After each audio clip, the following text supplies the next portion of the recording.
I dream. Hello guys, welcome to my YouTube channel. I'm in Chicago, in the gardens, and I just finished this beautiful Sierra Juniper. Sierra Juniper are one of my favorite species here in US. I love the bluish color of the foliage. This tree actually I repotted in spring. It was in a tall pot. Actually the first section of the trunk was buried in the ground, so I discovered the nebari and we let actually with the Jeff, the owner of the nursery, we let grow the tree free all season, and now I came back at the end of the season. The tree was strong and ready to be worked, so if you want to see all the process, stay tuned. So the first work in order to highlight the movement of this right section of the tree and correct the reverse taper of the trunk will be to get rid of this part here and work down the dead wood and creating a shari in the left section of the trunk.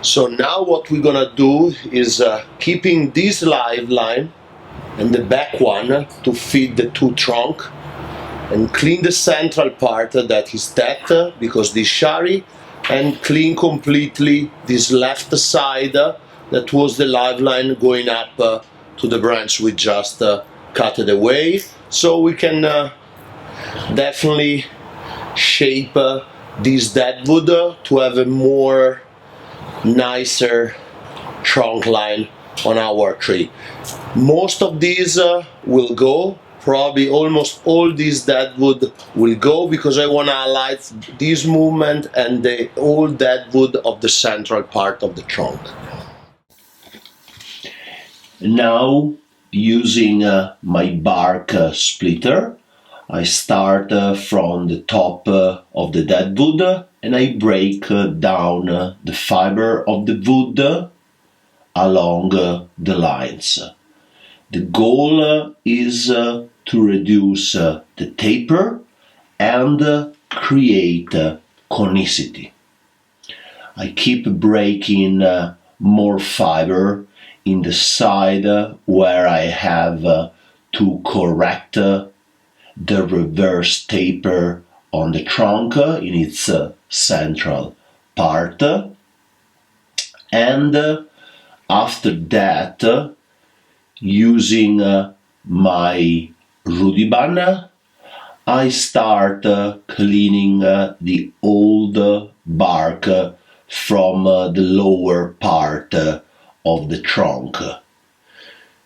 I scrape all the old bark, and at the end I go back with the concave cutter on the top of the gin to finish the tip to create a nice and natural look for the gin.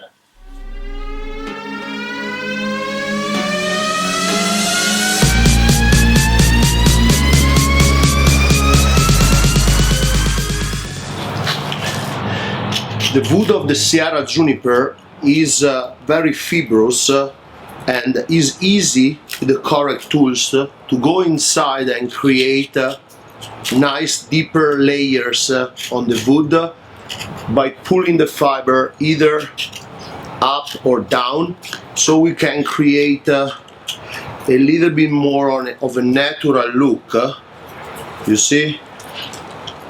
Go in with my tool and I pull the fiber out so I can dig and create a depth on the dead wood.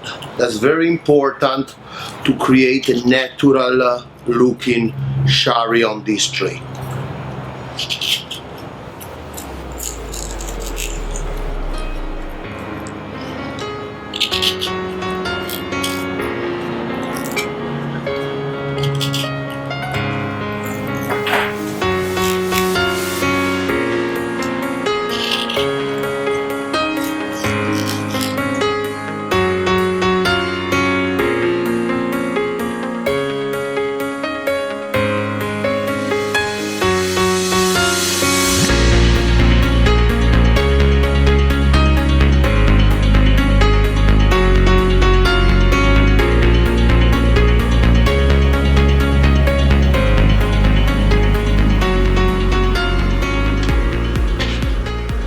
Now that I just finished working on the dead wood, but the wood is still green, using a fire burner, I burn the superficial fiber of the wood to remove the softer part and especially every type of sign from the tools that I use while I'm doing the dead wood by hands. It's very important to fire deeply so we can harden up the wood and get rid of the humidity, and also the wood can maintain in a longer period of time. At the end, using a wire brush, I brush away all the dust result of the burning.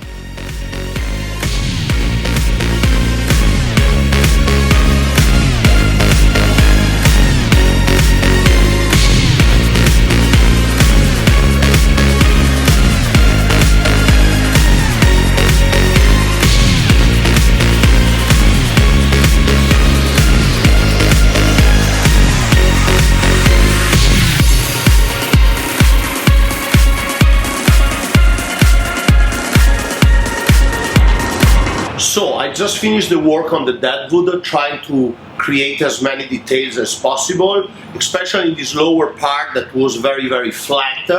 So I dig it in with my tools and I pull the fiber of the wood up so I can create some channel and give the layers to the wood. I remove a lot of that old live line going up to the straight part that became a nice chin, and I try to create a lot of lines around this part so we don't feel anymore the reverse taper of the trunk. And then with the flame I fire all the fibers so I can harden them up, remove the softer part, all what was left from the carving. And now the next step will be cleaning the bark of the live line. There will be some also cleaning in some area where the live line is dying back to really define the perfect edge of the live line. So we want to see the nice orange color that the Sierra live line has, and then at the end I will wire the branches and give the first shape. Using a double blade knife, I start removing the superficial parts of the bark. We can already see the beautiful reddish color of the bark coming out. Just after, using a wire brush, I brush away the other part, exposing all the live line. At the end, using a Rudiban, I want to define the line between the living part of the live line and the shari line, so I can really define the live line of the tree in the right part.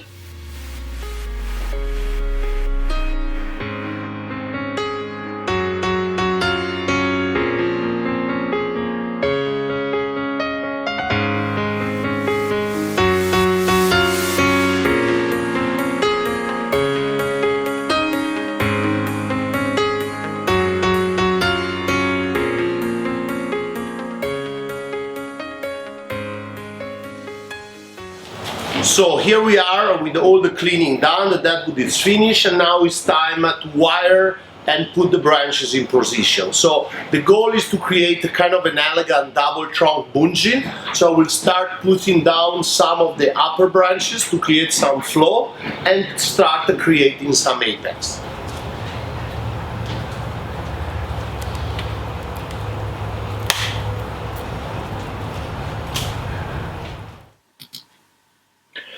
It's now time for wiring, so I anchor my wire and I start wiring in the two directions. I remind you that on my YouTube channel there are videos about wiring. and I let you the link on the info part at the end of this video.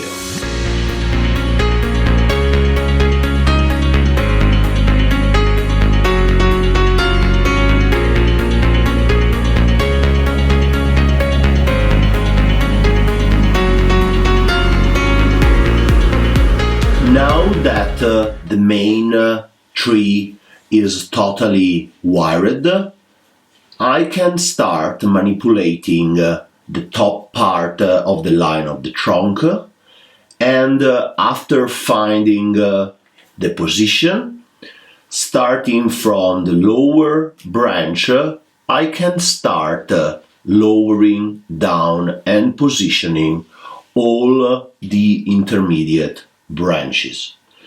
Being this one a Bunjin style tree, so an elegant tree, I need to create more open space and fill them with the few branches I have at disposition.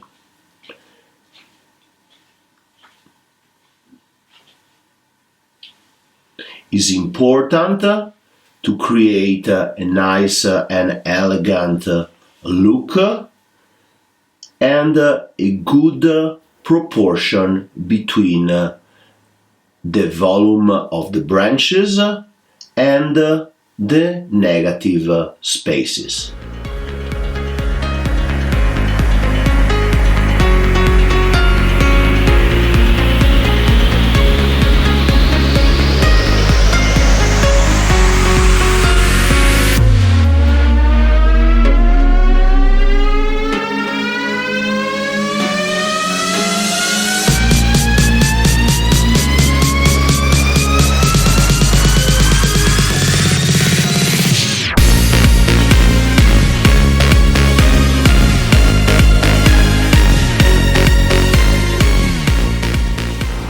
So I just finished styling the main tree. I covered the second one just to show the shape and to highlight the line of this one without having the distraction of the second tree that still have to be done. This tree will look good even only with this trunk, but having the other trunk that is very similar in character is good to create those two kind of a double trunk bunjin, because it will highlights a little bit more the overall composition. So now that this is styled, I'm gonna go through, clean and style the second part and shape the branches, try to create a nice visual connection.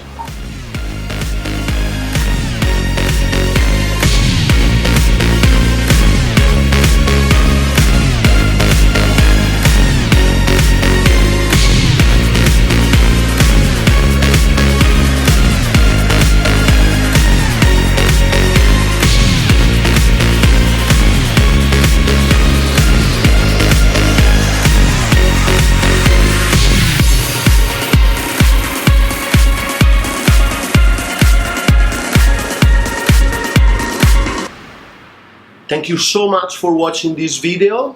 I hope you like it. And if you want to know more about my work, send me an email to get my bonsai book, Bonsai Dream. Thank you. Bonsai Dream.